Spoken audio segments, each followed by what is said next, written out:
season covered with ups and downs and filled with a lot of doubt and uncertainty on simply regarding on whether the Chiefs were even going to be a competitive team come the postseason, the Chiefs still managed to put up another successful postseason run by winning another Super Bowl and being the first team in over 20 years to repeat as champions. And going into this offseason, the Chiefs have a lot to be optimistic about and a lot to be happy about going forward, strictly because of how they looked this past season. And with that in mind, it seems that the only way the Chiefs can go is up from here. Welcome back to another video, and for this video we are simply going to be going the full off-season recap and breakdown of just what the Chiefs have been doing up to this point in the off-season. And going into this regular season, what can we expect from the Chiefs? Have they improved? Have they gotten worse? Have they kind of stayed the same? That is what we'll be discussing.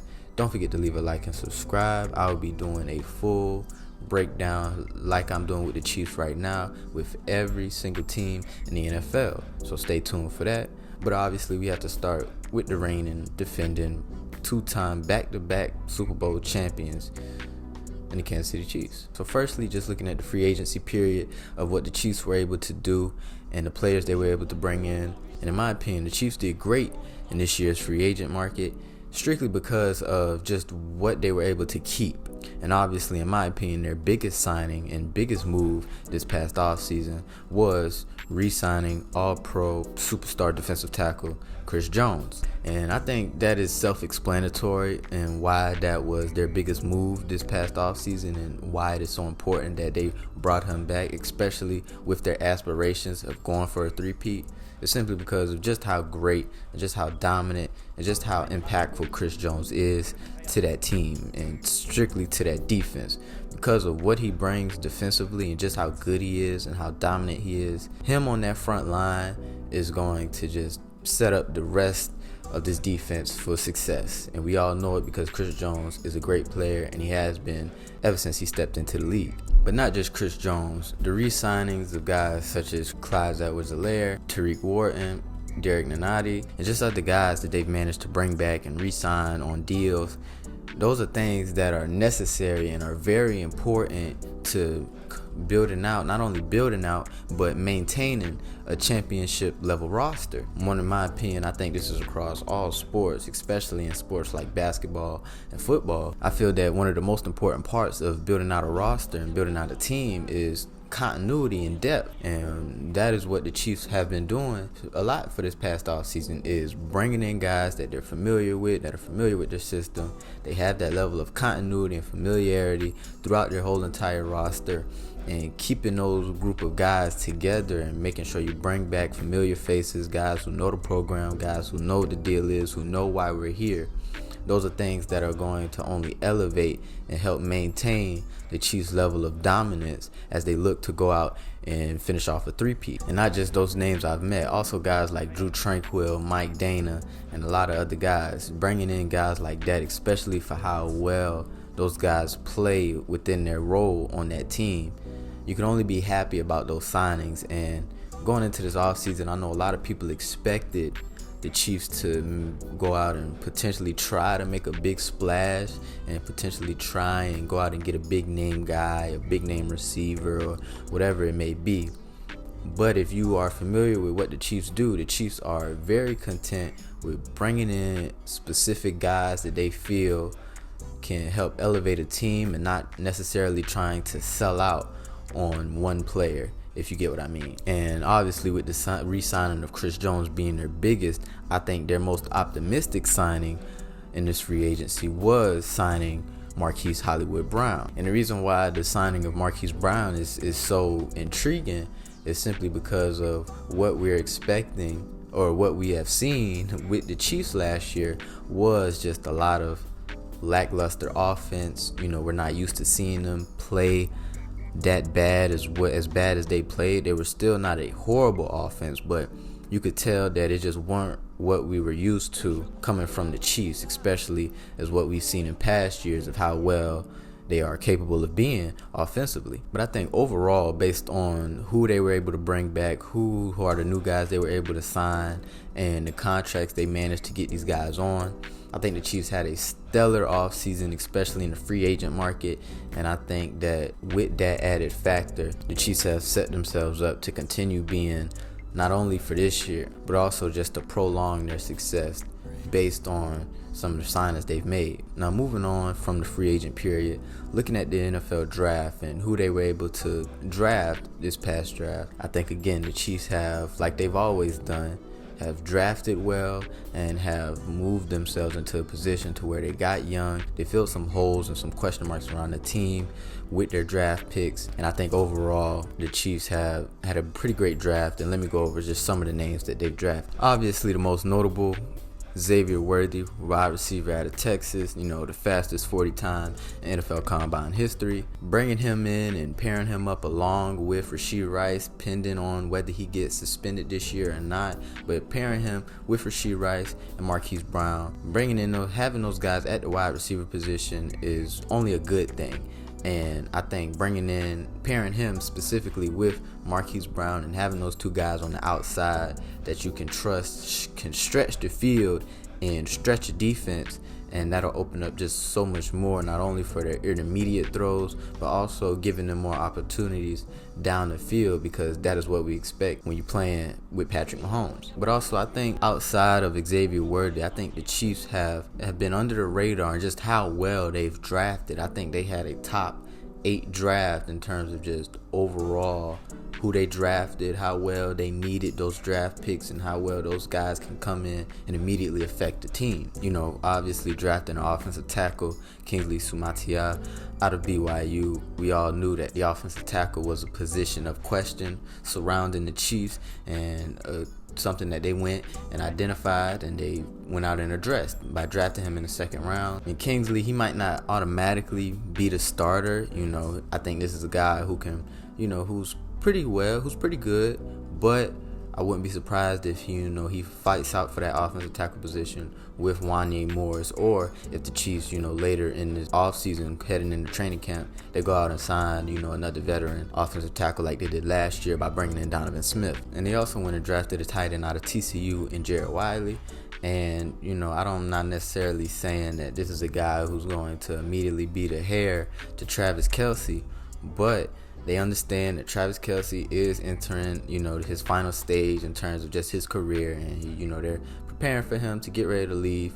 And I think bringing in Jared Wiley, who in my opinion is a pretty good tight end, he does a lot of things well that the Chiefs like to do, which is in terms of, having them tight ends go out, run routes, catch passes and everything. And I think he fits that great, specifically for what the Chiefs need. And in my opinion, and also in the 4th round, they went out and drafted a guy who I feel was the most underrated draft pick, or underrated draft pick that not a lot of people are paying attention to, but that's safety out of Washington State, Jaden Hicks. And the reason why I say that Jaden Hicks is one of the more underrated guys that was drafted, specifically on who the Chiefs drafted, is simply because of, one, just how athletic he is at the safety position. He is a very athletic safety, a guy who can get sideline to sideline extremely fast, get downhill very fast. But I think he is a guy who schematically could do so many things for the Chiefs on defense, specifically on what he can do in, blitzing scenarios, or, covering that middle of the field, playing that safety slot position.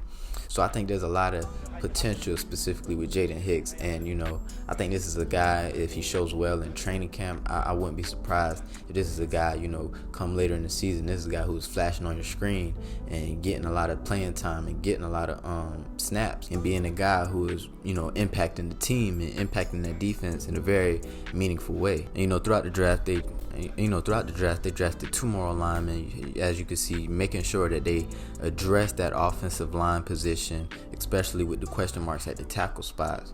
But they also went out and drafted a cornerback out of Tennessee State. And I think specifically with drafting that cornerback, I'm not saying that he is the heir to L'Jarius Sneed, but I think because of what the Chiefs do well, and as time has shown us, specifically with how well the Chiefs draft, specifically at the defensive back position, I think this is a guy that you can expect, good things from down the line, because the Chiefs drafted him and then trusting the Chiefs that, they're going to develop him right. And, based on what they need, he is a guy who can potentially impact the team. But post the draft and post free agency, the Chiefs went out and drafted a lot of UDFAs and brought in a lot of guys who went undrafted, and some other guys who were under the radar who, might not have signed a contract or whatnot. They went out and signed a lot of guys. And this was mainly just to, you could say, fill out a lot of their preseason roster. But they brought in a lot of guys who I feel, could make the roster and, could potentially have an impact. So, look out for some guys and some names that you aren't familiar with, specifically from the UDFA market that they went out and signed from. But obviously, as we got that out the way, let's look at, just from a defensive and offensive standpoint, what can we expect from the Chiefs going forward, by breaking them down and seeing just what all they did and what are some of the holes that they filled this offseason, and what were some of the things that they might need to improve on, things we need to keep an eye out on, things like that. So, and firstly, we're going to show respect to the side of the ball that went out and, I would argue, won them this season, won them this Super Bowl, which was the defense. But firstly, looking at some of their losses, in my opinion, some of the main losses was most notably L'Jarius Sneed, all-pro level cornerback in my opinion, in terms of just pure coverage and being a pure cover corner. I could argue he was the best corner in the league strictly from that standpoint, and you could argue that he should have been an all-pro. And if I'm not mistaken, I'm not even sure he made a Pro Bowl, which is insane to me, but take my word for it, L'Jarius Sneed is one of the best corners in the league. And obviously, losing one of the best corners in the league is not a good thing. It is not a thing that you want to have to experience, but it was something that you could argue was necessary and was something that you could have seen coming, simply because of, just how much they would have had to pay him and some of the other guys that they would have to end up paying throughout this offseason. And they didn't trade L'Jarius Sneed for relatively too much. They traded him for a draft pick for next year, and I'm pretty sure a late round pick from this past draft. I'll have to look at it again, but it wasn't a lot, and a lot of people were surprised that they didn't get too much for L'Jarius Sneed. But, sometimes with the cornerback market, that's just what it demanded, and that's what all they could have gotten. And obviously, when you lose a guy like that, you're never going to ever fully be able to fill that role and to just replace him right off the bat. That is something that you just have to deal with and just have to kind of, bandage up and try to, work around it by losing a guy that impactful and that level of player. But I do think, specifically with what the Chiefs have on their roster and just what they do schematically, I still expect the Chiefs to be one of the better defenses in the league going into this season, and I wouldn't expect them to see any form of major drop-off from losing L'Jarius Sneed. Now, it is a tough spot to be in, simply because L'Jarius Sneed was a guy who was following the number one receiver every single game, and he was a guy who was going to lock down your number one receiver at any cost, any week, any time of day.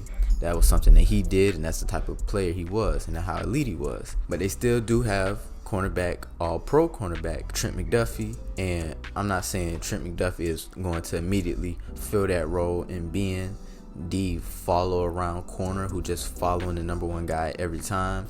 But that is still an all-pro corner that you have on your squad, and that is a guy who I still think can perform at a high level and, be an all-pro again if all things go well. But in my opinion, the thing that keeps that Chiefs defense rolling and keeps that Chiefs defense alive is Chris Jones, and re-signing him for that long-term deal and re-upping on his deal.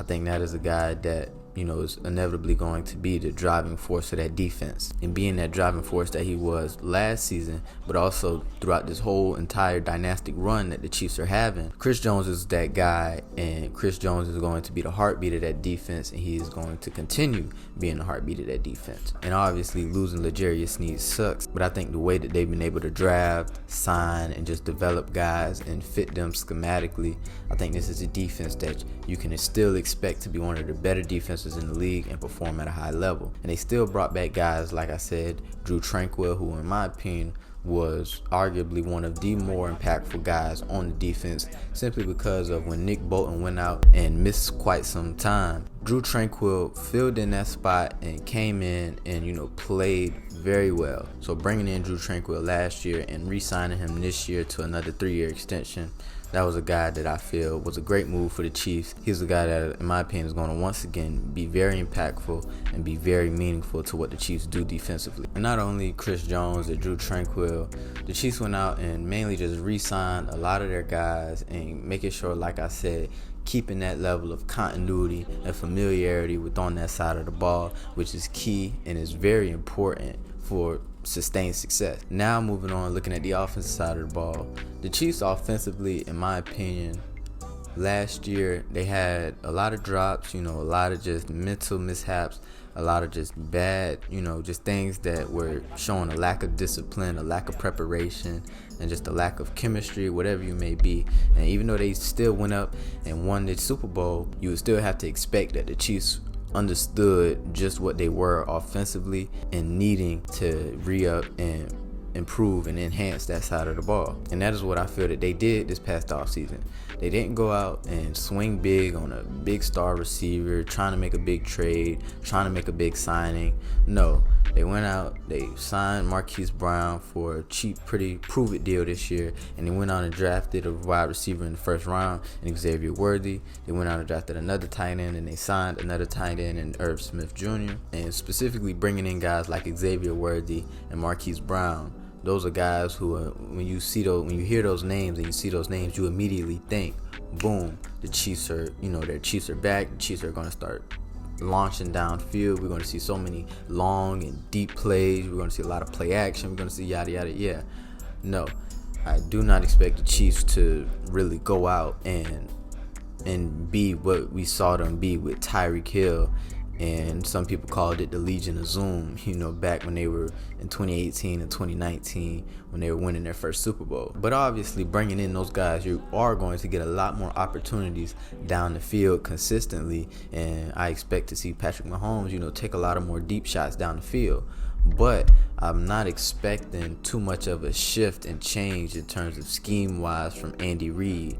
And I still expect them to run a lot of short and intermediate, a lot of screens, and just a lot of, quick throws, a lot of quick and easy throws. And the reason why I say that is because I'm expecting the Chiefs to kind of be what they were in the 2022 season, which was they didn't have any big name, any big down the field plays consistently like that. They kept it short, intermediate, a lot of screen passes, and being very effective in the red zone. And that's what I'm expecting this year. So going forward, I'm expecting a very similar scheme as to what we saw them doing in the 2022 season when they went and won that championship against the Philadelphia Eagles, which was, being efficient, being methodical, being very meticulous about what they do on the offensive side of the field, being efficient in the red zone, being smart with the ball. And I'm just expecting that level of play from their offense, and I'm not expecting any big major shift in terms of scheme and trying to force the ball downfield as much as some people may think. So yeah, that is the Chiefs offseason breakdown. Let me know what you think down below. What do you feel that the Chiefs did well this past offseason? What are some of the things you wish they would have done? Some of the things you like that they did? Let me know down below. But don't forget to leave a like and subscribe. I hope you guys enjoyed. Peace out.